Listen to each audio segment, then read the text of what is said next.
Hi, Greta. Hi. Thanks again for joining us. I'd like to just begin by asking a bit about what your life is like right now. I know you're back in school, and obviously it's still a time of coronavirus.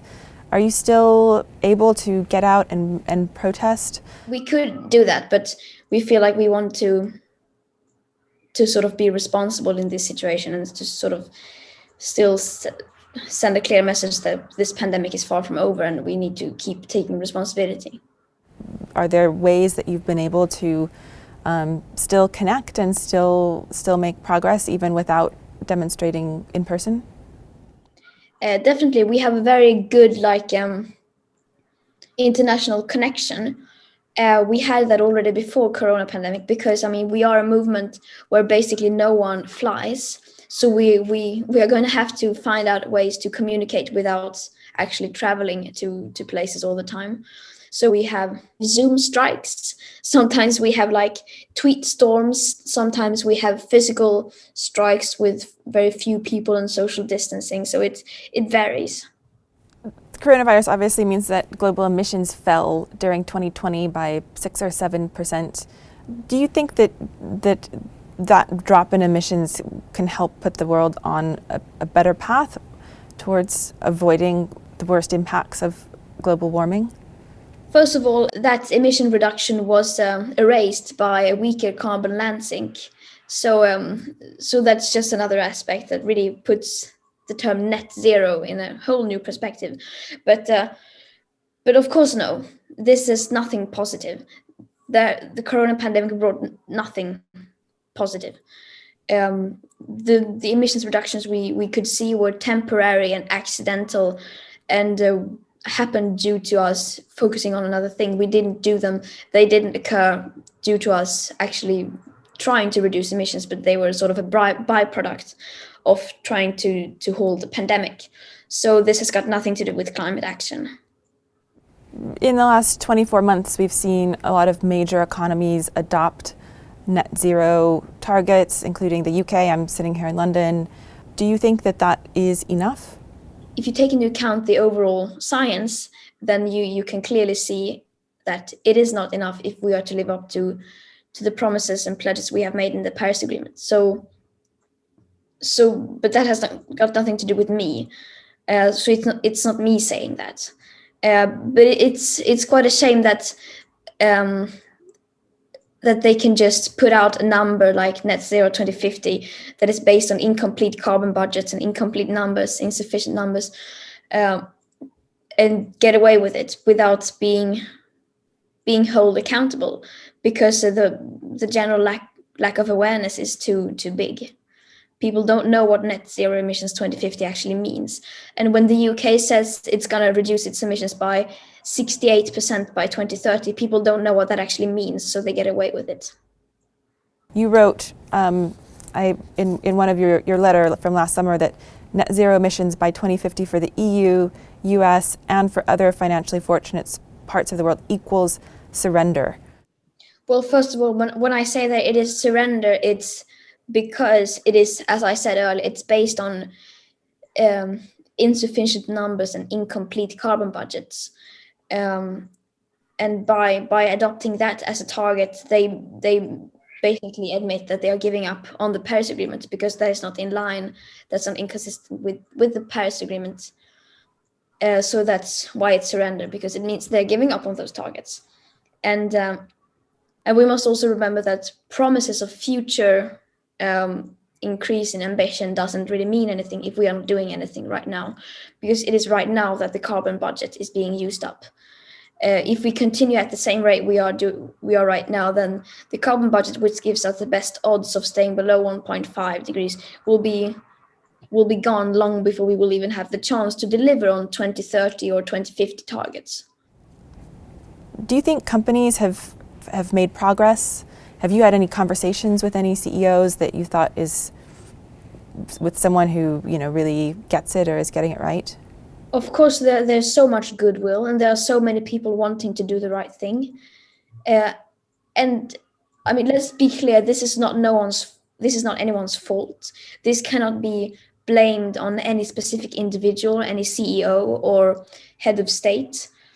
This is a structural problem that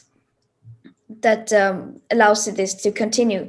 Because I mean, even if a company would want to act in line with what would be consistent with the Paris Agreement, that would basically not be possible, because today it seems too unpopular, unprofitable, uncomfortable to do that, and then they often are stuck in already written contracts and deals. The United Nations emissions gap report 2019 show that fossil fuel production by 2030 alone accounts for 120% more than what would be consistent with the Paris Agreement. So that shows that if we are to meet these targets, we are going to have to tear up valid contracts and deals, and that's not possible within today's system. So when you talk about how it's a structural problem and this type of change isn't possible within today's system, do you mean that the whole global economy is to blame in a way? Is it the capitalist world that we live in that you see as the root of the problem? No, I mean, when I say system, I don't mean I don't mean capitalism. Like I explained earlier, it's not legally nor politically possible to do these changes, nor economically. And I'm not criticizing capitalism. I stay out of politics as much as possible. I mean, I speak to many politicians and CEOs, and they say that they cannot do these changes because they don't have the support from voters, or they don't have the, pressure from customers or whatever it may be. And the solution to that is obviously to raise awareness, to sort of create public opinion, to treat the crisis like a crisis. Because how can we expect to have people on board if the climate crisis basically doesn't exist in the public debate? Why would people want climate action then? If we can create awareness, then that will make people push and demand these changes, and then it will be possible to do these things that today seem unthinkable. I also want to talk a bit about what's happening to the planet. I was wondering if you could just sum up for me and for our readers what we've learned about global warming and what we've seen on the planet in the past year. Well, of course, you can't connect any individual event with this is a proof of the climate crisis and so on. But the picture is getting clearer and clearer, and we are seeing more and more of these kinds of events that can be linked to the climate crisis, that are being fueled by the climate and ecological crisis.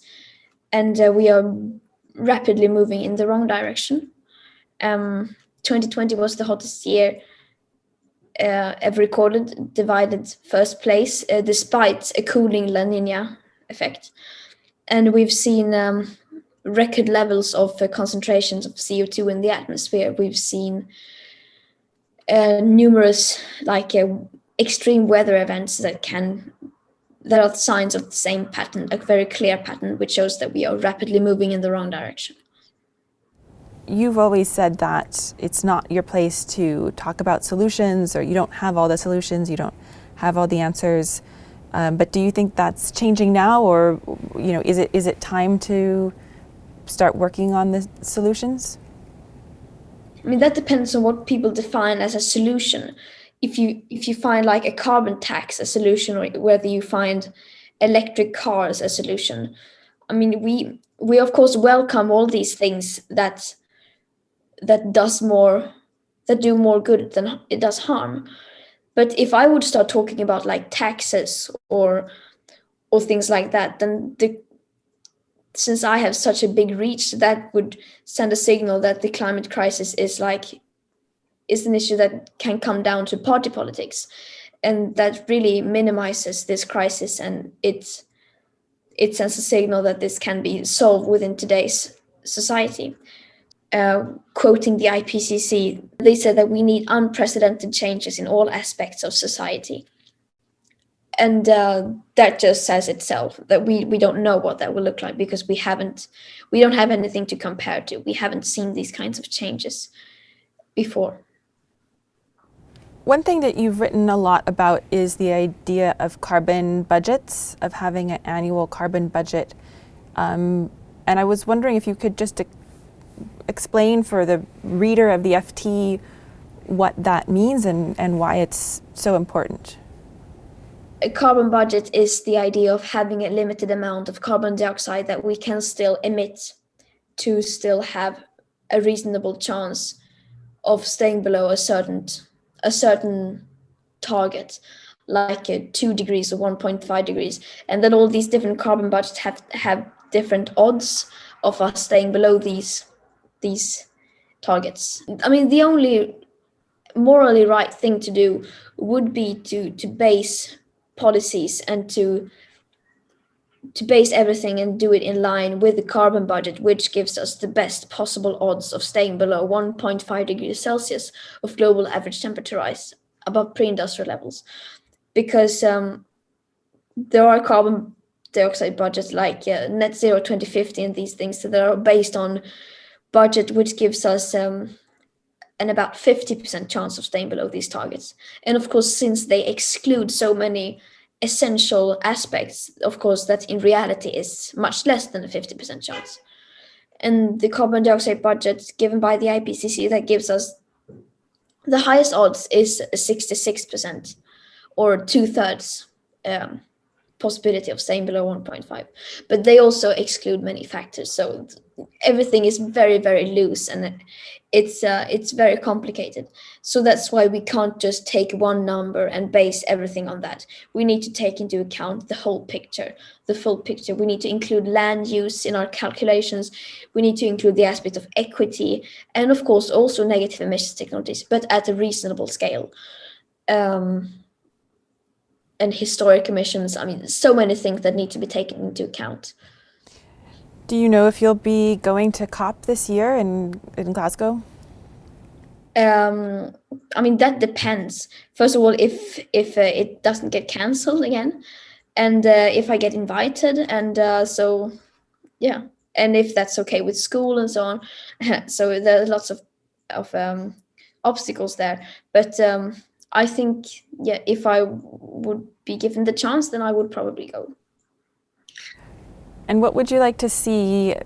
What would you like to see at the COP? I mean, you've been to already. You were in Madrid. You were in Katowice. You've seen quite a few of these conferences before. Do you hope this one can be different in some way?